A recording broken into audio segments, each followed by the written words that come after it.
Existem regras básicas que possam nortear a nossa vida de uma forma tal que nós nos tornemos pessoas melhores? Existem procedimentos técnicos e não só dogmas e moralismos que possam nos ajudar a conviver conosco, com o mundo, de forma mais cuidadosa, acertada, responsável? Bom, eu penso que sim, e vários mestres ao longo da história humana também. E todo o grande caminho de consciência, seja ele filosófico, seja ele psicológico ou até espiritual, tem procedimentos éticos, tem procedimentos morais.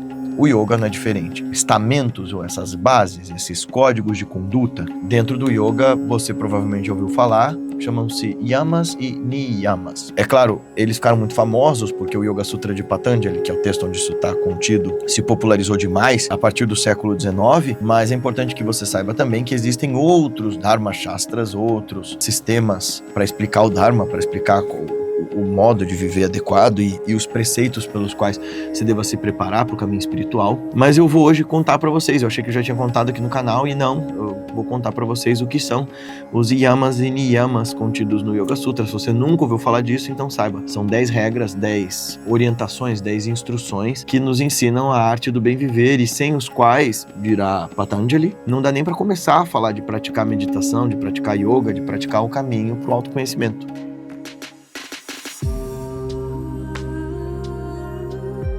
Seja muito bem-vindo, muito bem-vinda. Aqui a gente fala de revolução de si, o caminho para se tornar a cada dia mais lúcido e mais desperto a partir dos ensinamentos dos mestres e mestras das tradições. Se você puder, se inscreve no canal, clica no sininho. Se quiser saber dos nossos cursos e práticas e atendimentos e tudo mais, dá uma olhada no link aqui embaixo. Eu comecei falando sobre o Yoga Sutra de Patanjali e, embora eu tenha aulas inteiras e cursos inteiros no Instituto sobre isso, eu às vezes esqueço que aqui no YouTube eu preciso contextualizar. Então, o Yoga Sutra de Patanjali, para quem nunca ouviu falar, yoga é a suprema ciência da união divina, do ser consigo, do ser com Deus, do ser com o todo. Yoga é, portanto, a ciência da meditação, a ciência de transformar a consciência em infinita, né? Não é meramente alongamento, não é meramente respiração. Na verdade, se você não sabe, esses alongamentos e respirações são só, de alguma maneira, uma preparação para que você habite em melhor e maior estado de consciência e presença neste corpo e nesta mente, domine essas instâncias e as transcenda. Sutra é um gênero literário, então, se você já ouviu falar, por exemplo, do Sutra do Coração ou do Sutra de Lótus no budismo, é um gênero literário. No budismo é uma coisa, no hinduísmo é outra, mas é uma forma de escrever aforismática, são pequenas frases que querem dizer grandes verdades, né? Então são pequenas frases que querem, em seus enunciados, traduzirem enormes significados. Por exemplo, a segunda frase, o segundo sutra do Yoga Sutra, que diz Yoga Chitta Vritti Nirodha. Então, yoga é a cessação dos processos da consciência ativa, ou yoga é a supressão dos movimentos da mente ou dos movimentos da consciência, o yoga é o aquietamento, a disciplina por sobre os vórtices mentais, por sobre os movimentos mentais, enfim. Tem muita coisa, só na tradução a gente pode desdobrar várias interpretações possíveis, mas o estado de união perfeita do ser consigo, do ser com Deus, do ser com o todo, é sinônimo de aquietar essa bagunça mental. E nesse texto, que, caso você não saiba, ele é um grande tratado sobre yoga, essa ciência da Suprema União, mas ele não é o mais importante. Na verdade, daria para dizer, sem muito medo de errar,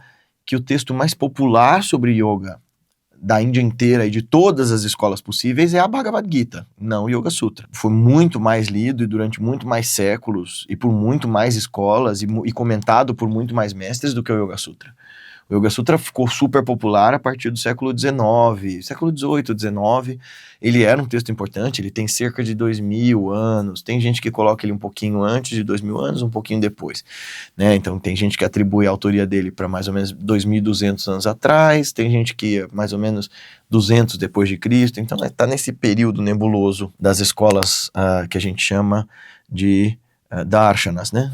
Então o período dos sutras, como Sankhya Sutra, Nyaya Sutra, Vaisheshika e tal. O que os mestres sábios, eruditos da floresta, os ermitões, entenderam que você precisava fazer para praticar, para realizar este yoga? Yoga aqui como meta, né? Não como método. Yoga como essa suprema união. Bom, você precisava partir de um ponto e esse princípio se dava na sua conduta. Tem gente que chama os yamas e niyamas de código de ética. E se a gente estudar o que ética de fato significa, só a ideia de ter um código para a ética já é um contrassenso. Porque a ética pressupõe um questionamento, a ética pressupõe uma reciclagem, pressupõe uma ressignificação. A ética pressupõe um desafio sobre seus próprios sistemas, né? Então, quando a gente fala de código, a gente está falando de moral, de um sistema fechado, de costumes, nós estamos falando de um jeito de fazer que está acostumado, arraigado, segundo certos preceitos, segundo certas tradições. E assim, é claro que qualquer código de conduta pode ser lido como uma norma ética. O que significaria uma norma ética se a ética se pretende autoquestionável? É uma guia de conduta, é uma bússola para você agir segundo o bom senso, a circunstância, a pessoa, lugar, da melhor forma possível. Mas pode também ser lido, a mesma regra pode ser lida de forma moralista, de forma estoica, de forma fechada, de forma determinada. Tudo isso para dizer que essas 10 regras do yoga podem ser interpretadas em graus diferentes e segundo profundidades diferentes e circunstâncias diferentes a depender do mestre e da escola que vai apresentá-la. Quais são essas 10 regras, né? Então, yamas seriam as restrições, o não faças, e niyamas são as observâncias, o faças assim. Então, tem mestre que traduz yamas como atitudes para consigo e niyamas atitudes para com o mundo. Eu acho um pouco ruim. Eu acho que preceitos e observâncias, ou prescrições e observâncias, ou restrições e observâncias, observâncias no sentido de ser aquilo que você deve fazer, que você tem que observar se você consegue fazer, é uma melhor tradução. Então, yamas é aquilo que você tem que evitar fazer, niyamas aquilo que você deve observar fazer. No fim das contas, são ações, todas as 10 coisas. Então, quais são os yamas e niyamas? São ahimsa, satya, asteya, aparigraha e brahmacharya. Na verdade, brahmacharya e aparigraha. E os niyamas são shaucha, santosha, tapas, swadhyaya e ishvara pranidhana. Esses que apareceram aqui. O que isso significa? Olha, dá para explicar longamente, eu vou resumir muito para você que se você quiser praticar yoga, se você quiser ser um grande meditador, você deve observar essas 5 primeiras regras que são ahimsa, é não buscar ferir.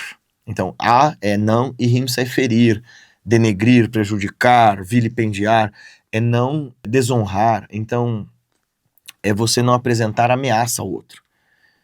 Então, a ahimsa é o ato da não violência. É não cultivar violência, não cultivar pensamentos, palavras e atos violentos. E, aliás, o Vyasa, o grande... Esse cara aqui, ó. Vyasa, o grande comentador do Yoga Sutra, vai dizer assim, aqui a ahimsa se coloca como a maior de todas essas outras regras e, na verdade, a descrição e a prática das demais é para a perfeita execução deste. Ou seja, todas as outras regras são para que você se torne, de fato, uma pessoa pacífica, uma pessoa que não expresse violência. Ah, Guilherme, então é para eu deixar todo mundo me bater, me maltratar? Não. É para você chegar num lugar em que você nem se fira com a ideia de que o outro possa te ferir. Porque a ofensa que você sente em relação ao outro, te ameaçar, já é um estado de violência, recebido ou praticado. É um estado que transcendeu a violência. Então, você vê, dá pra gente ir falando disso em diferentes graus. Dá pra eu dizer pra você como um norte ético, olha, evite ser violento. Em que sentido, Gui? Pra não bater em ninguém, não xingar ninguém, ou não comer carne? O que significa? Depende da escola. Em algumas escolas isso vai ser tão radical como no jainismo, por exemplo, que você não vai comer nem plantas que ainda estejam conectadas, né? Você vai evitar comer plantas que, se você for comer, você mata a planta. Sei lá, tipo, comer uma mandioca para um jainista, um monge jainista é uma coisa difícil, porque você mata a planta inteira para comer a raiz ali. Então, você anda com um paninho na boca para não engolir nenhum inseto, não ferir nenhum ser invisível com seu hálito. Então, qual é o grau de prática de não violência? Como é que você observa com ética e lucidez não violência? A mesma coisa para satya. Satya é a observância da verdade, é não mentir. Então, a veracidade é ser honesto. É muito difícil isso. Na nossa vida, a gente fica contando historinhas, a gente inventa desculpas, a gente conta pequenas mentiras que se desdobram em grandes desastres. Então, a sinceridade do buscador em todos os níveis de sua consciência é primordial para que ele atinja a meta. Então é você ser veraz, você não mentir pra ninguém. Uma vez eu perguntei pro meu mestre, beleza, concordo que a gente tem que ser honesto, mas você concorda que tem pessoas que não estão preparadas para certos tipos de verdade? Ele disse sim. E o que eu faço? Ele olhou pra minha cara inquieto, não. E eu fiquei esperando, ele disse, não é óbvio? Fique em silêncio. Ao invés de inventar uma desculpa, de contar uma história, de mentir, não diga nada. Não se comprometa com a mentira. Não falte com a verdade. Essa é a ideia de um yogi. Depois tem asteia. A professora Lia traduz como não apropriação do indébito, né? A professora Lia Diskin, lá da Palas Atena. Asteia é não roubar, é não pegar o que não é seu, não desejar o que não é seu. Então, por isso, não apropriação do indébito, né? Não pegar o que você não fez para ter, para merecer, para possuir. A ideia é que a gente não tome nada que não seja legítimo, não seja devido. Não é só objeto. É não tomar o tempo do outro, não tomar a paz do outro, não tomar a reputação do outro. Brahmacharya, amizade com Brahma. Então, Brahmacharya é traduzido como celibato por um monte de gente. Mas, na verdade, Brahmacharya é a observação da contenção dos sentidos, não só da castidade, né? É claro, o João Carlos Gonçalves, meu professor, falava, naquele tempo da floresta não tem muito espaço para interpretação. Nós estamos falando de abstinência sexual e abstinência de prazeres sensoriais mesmo. Você está vivendo como um ermitão. Gente, me desculpem, eu estou super resfriado. Mas Shri Yukteswar, por exemplo, traduz Brahmacharya como moderação. Então, moderação nos sentidos, cuidar para que você não seja escravo dos seus prazeres sexuais, sensoriais de uma forma geral. E a parigraha é o treino ao desapego, né? Essa é uma tradução que eu acho muito legal. A professora Lia traduz como não confundir desejos com necessidades. Treino ao desapego é como o meu mestre treina, é como ensina, né? Meu mestre ensinou como treino ao desapego, é não possessividade. Graha é apreensão, né? A parigraha é não apreensividade, não ficar criando laços de apego com as coisas, com as pessoas. Então, quer dizer, é treinar-se para deixar as coisas irem. Então, não confunde desejos com necessidades, é um primeiro passo. Você diz muito, eu preciso, mas será que você realmente precisa disso que você está dizendo que precisa? Ou você só quer? E aí vem os niyamas. Niyamas são as regras que a gente deve observar, praticar. Então, se as primeiras são não ser violento, não mentir, não roubar, não abusar da sensibilidade, da sensualidade, dos sentidos e não se apegar, os outros são shaucha, limpeza, asseamento, é ser limpo mesmo. Limpar o corpo, limpar os dentes, ser uma pessoa... Os yogis sempre tiveram um monte de procedimentos para limpeza corporal, inclusive de canais que a gente hoje em dia nem limpa, nem sabe como fazer. Como, por exemplo, limpar o trato digestivo engolindo um paninho de 7 metros, depois limpando isso tudo. Limpar as vias nasais, limpar as vias retais, enfim. Com técnicas super difíceis de contrações musculares, né? Depois pesquisa Vajroli Mudra, que é você conseguir fazer uma autochuca.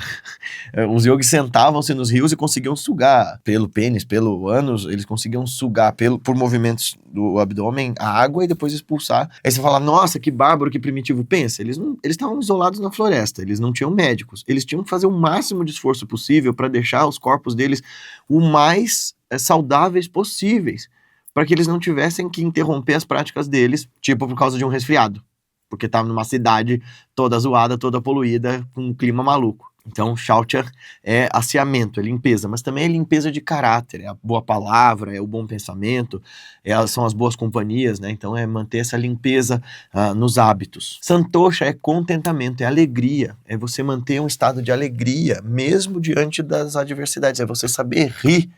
Você vê, tem todo o trama do Nome da Rosa, a obra do Umberto Eco, é sobre se o Aristóteles havia ou não escrito uma obra sobre o riso, porque a Igreja Católica, na Idade Média, considerava o riso um ato, uma expressão demoníaca, né?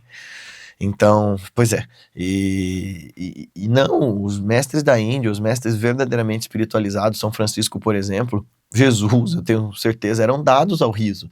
Então, Santosha é a capacidade de ter contentamento, uma alegria que se permeia a despeito das circunstâncias. Tapas é disciplina, é ascese, é você se esforçar. Tapas é fundamental para o yoga. Então, sentar-se mais de uma hora, apesar de estar doendo, isso é tapas. Então, é acender o calor da força de vontade. Se desafiar a ficar em jejum, isso é tapas. Fazer não sei quantas milhões de repetições de um mantra, isso é tapas. Né? Se olhar para o ponto entre as sobrancelhas e não desviar o olhar dali, isso é tapas. Então, disciplina, ascese, o esforço. Svahadhyaya, swa é si, né? É próprio. Svadhyaya é estudo adequado, estudo próprio, estudo correto. Tem gente que traduz como autoestudo. Um monte de gurus traduz como esse ato de autoanálise, mas não é exatamente isso, porque não é simplesmente você ficar ali observando seus pensamentos e as suas memórias e tal. É isso também, mas é o autoestudo pela lente das escrituras. Então é estudar as escrituras, a Gita, por exemplo, o próprio Yoga Sutra, o Yoga Vasista, qualquer texto, e se estudar a partir dali. Ver o que esses mestres estão falando e ver se isso coaduna com quem você está sendo. Né? Então, o Svadhyaya é esse esforço de ser coerente também com os ensinamentos dos mestres. É estudar a si mesmo pelas cartografias espirituais. E Ishvara Pranidhana é total rendição, total consagração a Ishvara, ao Senhor, a Deus. Então, essas 10 regras são fundamentais para quem queira praticar yoga. Nossa, então eu preciso acreditar em Deus para praticar yoga? Bem, se você vai praticar o yoga de Patanjali, sinto dizer a galera que quer fazer o yoga cético laico, mas é pressuposto do yoga original a confiança numa força maior. Não de uma forma litúrgica, religiosa, mas você precisa saber de uma força maior que você, que conduz sua consciência ao infinito. Diferente do budismo ou do Sankhya, que dispensam a figura de Ishvara, no yoga, o que se tem é essa prevalência dessa rendição a essa força divina, essa força maior. Não da forma como a maior parte das religiões fazem, porque esse não é um Deus interviente no yoga, né? Ishvara é descrito no Yoga Sutra como um Purusha, uma alma como as outras, mas intocado pelas impurezas, ou seja, ele é a força que nos lembra de quem nós somos e está sempre ali de mão estendida para nos tirar do sofrimento, mas ele não interfere nas nossas escolhas e na nossa liberdade. Então, se você quiser saber mais sobre yamas e niyamas, como eu disse, isso foi só uma pequena exposição de um tema que tem livro escrito, inclusive tem esse aqui da editora Mantra, que a autora fez só sobre yamas e niyamas, tem palestras inteiras dos swamis da Ordem Ramakrishna, tem palestras inteiras de tudo quanto é swami sobre yamas e niyamas, tem aula da professora Lia, eu e o Matheus assistimos uma aula de 2 horas dela só sobre esse tema. Então, é um tema fascinante, né, do ponto de vista de como se conduzir na vida, mas a base está aqui. Se você já ouviu a tradução desses termos de outra maneira, coloca aqui embaixo. Se você conhece outros Dharma Shastras, outros códigos para praticar yoga, inclusive lá no livro do Mellinson tem uma relação de outros sistemas com outros passos, dá uma olhada lá no Raízes do Yoga e coloca aqui embaixo nos comentários o que você achar, e vem praticar conosco aqui no Instituto Revolução de Si para aprender como trazer à prática, à luz da vida sistematicamente prática, esses conhecimentos. Até mais!